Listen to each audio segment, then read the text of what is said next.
ഈശോമിശിഹായ്ക്ക് സ്തുതിയായിരിക്കട്ടെ. എസെക്കിയേലിന്റെ പുസ്തകം 8-ാം അധ്യായം. ദേവാലയത്തിലെ മ്ലേച്ഛതകൾ. 6-ാം വർഷം 6-ാം മാസം 5-ാം ദിവസം ഞാൻ എൻ്റെ വീട്ടിലിരിക്കുകയായിരുന്നു. എൻ്റെ മുമ്പിൽ യൂദായിലെ ശ്രേഷ്ഠന്മാരും ഇരിക്കുന്നുണ്ടായിരുന്നു. അപ്പോൾ അവിടെ വച്ച് ദൈവമായ കർത്താവിൻ്റെ കരം എൻ്റെ മേൽ വന്നു. ഞാൻ നോക്കി, അതാ മനുഷ്യ സദൃശത്തിൽ ഒരു രൂപം. അവൻ്റെ അരക്കെട്ട് പോലെ തോന്നിയ ഭാഗത്തിന് താഴെ അഗ്നിയും അരക്കെട്ടിന് മുകളിൽ തിളങ്ങുന്ന ഓടിൻ്റേതുപോലെയുള്ള ശോഭയും. കൈ പോലെ തോന്നിയ ഭാഗം നീട്ടി അവൻ എൻ്റെ മുടിക്ക് പിടിച്ചു. ആത്മാവെന്നെ ഭൂമിയുടെയും ആകാശത്തിൻ്റെയും മധ്യത്തിലേക്ക് ഉയർത്തി. ദൈവത്തിൽ നിന്നുള്ള ദർശനങ്ങളിൽ എന്നെ ജെറുസലേമിൽ അകത്തെ അങ്കണത്തിൻ്റെ വടക്കേ വാതിൽക്കലേക്ക് കൊണ്ടുപോയി. അസൂയ ജനിപ്പിക്കുന്ന അസൂയ വിഗ്രഹത്തിൻ്റെ പീഠകം അവിടെ ഉണ്ടായിരുന്നു. അതാ അവിടെ ഇസ്രായേലിൻ്റെ ദൈവത്തിൻ്റെ മഹത്വം. സമതലത്തിൽ വെച്ച് ഞാൻ കണ്ട ദർശനത്തിലേതുപോലെ തന്നെയായിരുന്നു അത്.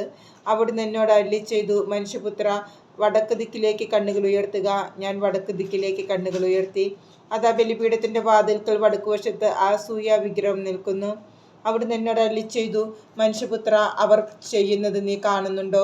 എൻ്റെ വിശുദ്ധ സ്ഥലത്ത് നിന്ന് എന്നെ തുരത്താൻ വേണ്ടി ഇസ്രായേൽ ജനം അവിടെ ചെയ്തു കൂട്ടുന്ന കടുത്ത മ്ലേച്ഛതകൾ നീ കാണുന്നുണ്ടോ? ഇതിനേക്കാൾ വലിയ മ്ലേച്ഛതകൾ നീ ഇനിയും കാണും.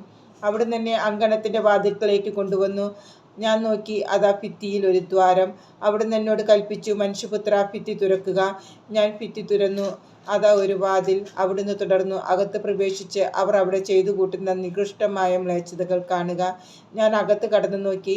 അതാ എല്ലാത്തരം ഇഴജന്തുക്കളും അറപ്പുണ്ടാക്കുന്ന ജീവികളും ഇസ്രായേൽ ഭവനത്തിൻ്റെ എല്ലാ വിഗ്രഹങ്ങളും ചുറ്റുമുള്ള ഭിത്തിയിൽ ചിത്രീകരിച്ചിരിക്കുന്നു.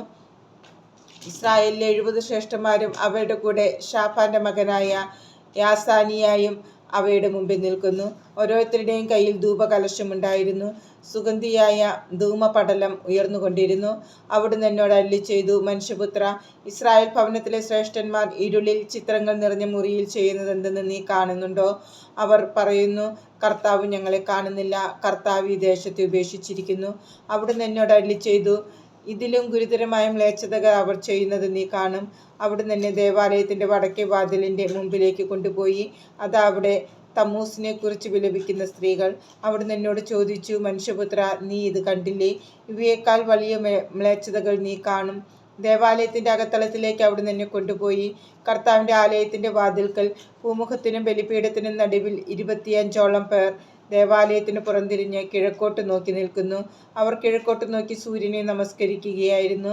അവിടുന്ന് ചോദിച്ചു, മനുഷ്യപുത്ര, നീ കണ്ടില്ലേ? യൂദാഭവനം ഇവിടെ കാട്ടുന്ന മ്ലേച്ഛതകൾ നിസ്സാരങ്ങളോ? അവർ ദേശത്തെ അക്രമങ്ങൾ കൊണ്ട് നിറച്ചു. എൻ്റെ ക്രോധത്തെ ഉണർത്താൻ അവർ വീണ്ടും തുനിഞ്ഞിരിക്കുന്നു. അവർ അതാ മൂക്കത്ത് കമ്പ് വയ്ക്കുന്നു. അതിനാൽ ക്രോധത്തോടെ ഞാൻ അവരുടെ നേരെ തിരിയും. ഞാൻ അവരെ വെറുതെ വിടുകയില്ല. ഞാൻ കരുണ കാണിക്കുകയില്ല. അവർ എൻ്റെ കാതുകളിൽ ഉറക്കെ കരഞ്ഞാലും ഞാൻ കേൾക്കുകയില്ല.